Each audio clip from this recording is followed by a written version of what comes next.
আসসালামু আলাইকুম রহমতুল্লাহি আবরাকাতু। আমি একটা সেটিংয়ের কথা বলবো, প্লিজ দয়া করে আপনারা ভিডিওটা কেউ স্কিপ করবেন না। আমি স্ক্রিন শেয়ারের মধ্যে আপনাদেরকে বোঝানোর চেষ্টা করব, কারণ সেটিংটা হয়েছে আনইনস্টল। আমরা অনেক সময় অনেক ক্ষেত্রে আমরা যখন ফেসবুক চালাই তখন বা বিভিন্ন ক্ষেত্রে আমরা বিভিন্ন অ্যাপ কিন্তু আমরা ডাউনলোড করে থাকি। বিভিন্ন জনের কথাতে আমরা এই অ্যাপটাগুলো কিন্তু ডাউনলোড করে থাকি। সেক্ষেত্রে আমাদের অনেকগুলা অ্যাপ কিন্তু আমরা অলরেডি ডাউনলোড করেছি। সেই অ্যাপটি আমরা কিন্তু অলরেডি আমাদের মোবাইল থেকেও আমরা ডিভাইস থেকে আমরা কি করছি, আনইনস্টল করে ফেলছি, তাই না? তো আমাদের আনইনস্টল করার কারণে আমাদের মোবাইলটা কিন্তু অনেক সময় গরম হয়ে যায়, এবং আমাদের কিন্তু সেই আনইনস্টল যে আপনাদের কাছে এখন পর্যন্ত অ্যাপটি রয়ে গেছে, সেই কারণে কিন্তু আপনার মোবাইলে বিভিন্ন ধরনের সমস্যা হয়ে যায় বা অনেক কিছু সমস্যার মুখী হতে হয়।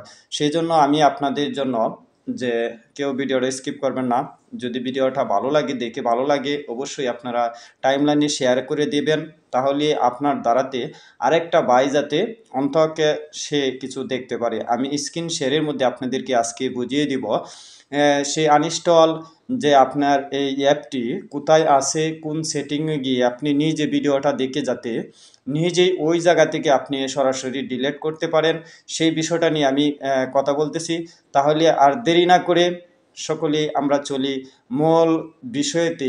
আমি কিভাবে আমি আপনাদেরকে দেখাবো যে এই স্ক্রিন শেয়ারের মধ্যে আপনারা সেই সমস্যাটা আপনি নিজেরটা নিজেই, যে অ্যাপগুলা এতগুলা অ্যাপ আপনার কাছে রয়ে গেছে, সেই অ্যাপগুলো আপনি ডিলিট করতে পারেন। তাহলে আমরা মূল কাজে চলে যাই। আমরা সর্বপ্রথম আমরা প্লে স্টোরে যে আছে আমাদের মোবাইলের প্লে স্টোরিতে গেলাম। প্লে স্টোরিতে যাওয়ার পরে দেখেন সবার উপরে লেখা আছে বেল বাটন এবং এমডি। তা আমার দরকার হয়েছে এমডিতে যখন আপনি ক্লিক দিবেন, এমডিতে ক্লিক দেওয়ার পরে দেখেন ম্যানেজ অ্যাপস অ্যান্ড ডিভাইস নামে একটা অপশন আছে প্রথমটাই। তা আমি ম্যানেজ অ্যান্ড ডিভাইসের মধ্যে যখন আমি ক্লিক দিলাম তখন এখানে ওভারভিউ লেখা আছে, এবং ওভারভিউ পাশে কিন্তু ম্যানেজ আছে। আমি ম্যানেজটির মধ্যে ক্লিক দিব।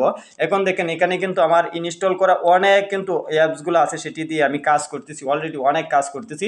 এখন আমি এটি ডিলিট করার জন্য আমি কি করব, যে ইনস্টেট একটা লেখা আছে সেটার মধ্যে আমি আবারও ক্লিক দেবো। ক্লিক দেওয়ার পরে এখানে আছে নট ইনস্টেট। নট ইনস্টেটের মধ্যে আমি ক্লিক দিলাম। নট ইনস্টেটের মধ্যে যখন আমি ক্লিক দিব তখন দেখেন এনে আমার লেখা আছে অনেক আছে। আমার নিপাত নামে আমার কোনো দরকার নাই, দেখেন দরকার নাই। তাহলে আমি উপরে দেখেন লেখা আছে ডিলেট অপশন আমি দিয়ে এই যে রিমুভ করে ফেললাম। এই যে দেখেন এইভাবে যদি আপনার প্রত্যেকটা অ্যাপস আনইনস্টল করা অ্যাপসগুলো আপনি ডিলিট করবেন, তাহলে দেখবেন আপনার মোবাইলটার মধ্যে সম্পূর্ণ মোবাইলটা নিরাপদ থাকবে, এবং মোবাইলটা কিন্তু এত চার্জ বা গরম হবে না। আমি আশা করি আপনাদেরকে বোঝাতে পারছি।